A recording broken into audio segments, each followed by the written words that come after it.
What's up everybody, I'm Scott Bonnell. Thanks so much for joining me today. I hope you're doing well. In today's video, I'm going to do a comparison. Now this isn't like a shootout, that wouldn't really be fair, and that's not the point of this video, so don't yell at me in the comments, they're different amps, it's not the same thing. I know, but I'm gonna do a bit of a comparison just for fun between the big boy, the granddaddy, Soldano SLO 100 and the brand new Soldano SLO Mini. Look at this thing. It's so tiny and cute. It looks like a little baby Soldano. In fact, it could even be smaller because everything above the controls inside is empty. There's no tubes or anything. It's completely empty. This thing could be even smaller. This thing could be a pedal. In fact, I'd be willing to bet one day this might be a pedal. But yeah, so in today's video, I'm going to compare this little thing to that big thing. And just real quick, before I get into some tones, I just want to go quickly over some of the differences between these two heads. This mini head doesn't really have a clean channel. It's got a crunch and an overdrive, so I'm not going to compare the clean channels. And I'm not even really going to compare mid-gain today. I'm just really going to do the high-gain overdrive stuff because that's what I like to do. The controls are slightly different between the two heads. Now, the big boy SLO has a bright switch. This does not. And the big boy SLO also has a depth control for the power amp. This does not. However, it does have a presence control, and it does have this little switch here. It says normal and deep. To my ears, when you have that deep turned on, you get a little bit of that depth, and so I'll be engaging that today. And then you also have this crunch and overdrive switch here. On the back, you have speaker outputs for 8 or 16 ohms, and the cool thing is you also have an effects send and return. All right, so what I'm gonna do now is play a demo song so you can hear these amps in the context of a full mix back to back. My signal chain is really straightforward for this. I'm using my SMP Orpheus loaded with bare knuckle Ragranroks, going straight into the front of each of these amps. No pedals, no boost, no nothing. The amps are plugged into my 2-Notes Torpedo Studio, which has an IR loaded from Get Good Drums, their Cali Oversized pack. No post-processing EQ, nothing. This is just how the amps sound. One caveat being the little lead thing in the beginning and during sort of the chorus section of the demo song has a reverb and a delay running through the loop of each of these amps. But all of the other guitars, all the rhythm guitars, the main guitars that you are hearing are just these amps with no other processing. So let's hit the demo song.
All right, so I don't know how well that's gonna translate on YouTube once it goes through all the compression and whatnot, but in my environment with my studio monitors and my headphones, there is a massive difference between these two heads. They sound not like different from like different tonal qualities, but the quality itself. I mean, the SLO 100 just sounds way bigger. The EQ spectrum is much more broad. There's a lot more depth to it. There's a lot more push.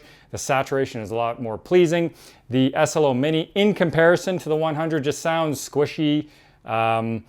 It sounds compressed, it sounds tinny, it doesn't have the same push. Again, I sort of expected that, but I thought it'd be kind of cool to compare the two. You know, they are kind of in the same tonal ballpark, I'll give it that, but there really is no comparison between the two heads. But again, for what it is and the price of the Mini, it's still pretty cool and it's a lot of fun to play. Let's take this comparison a step further. Let's hear how these amps sound isolated with no drums or bass or anything like that. So I'm gonna chug on some riffs and I'll go back and forth between these two heads and you'll see on screen, and again, you'll hear the difference. To hear how these sound, the signal chain and setup is identical to the demo song. The only difference being is I'm going to boost each of these amps with a Pepers Pedals Dirty Tree because I thought it'd be fun just to see how a boost reacts to the Mini. And that is really it. Let's hear how the guitar sounds on its own.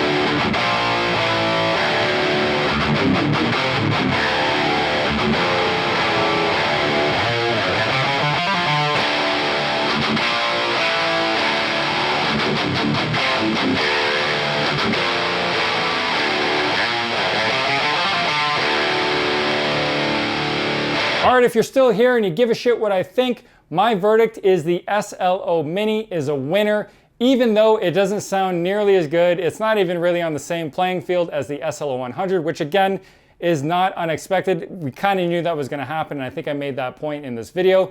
The SLO Mini to me is a winner. It's a lot of fun to play. It's fucking loud. It is so loud. I was blown away by how loud this amp is. It's a tiny little head, but it's 30 watts. I've tried it with my Mesa 212. I've tried it with my Omega 412. It sounds pretty cool through both of those cabinets. Again, super loud. It's a lot of fun to play, just to mess around with. It's really compact. It's easy to bring around with you. So yeah, I think this is a real winner. Again, don't expect it to sound like an SLO 100 or even an SLO 30. I think there's a few other comparisons and demos with the Mini and the SLO 30 out there. They don't sound the same, but again, they're a lot of fun to play. These things sold out like crazy. I think they're gonna continue to sell. I wouldn't be surprised in the near future if there is a pedal version of this, who knows? But yeah, I think it's a lot of fun. And that's it. All right, everyone, that'll do it for me today. Thanks so much for watching. If you like this video, please go ahead and give it a thumbs up. And if you haven't already subscribed to the channel, please go ahead and hit that subscribe button and you can get more content like this and it helps me grow the channel, blah, blah, blah, blah, blah. Remember, stay safe and stay heavy. See you in the next video.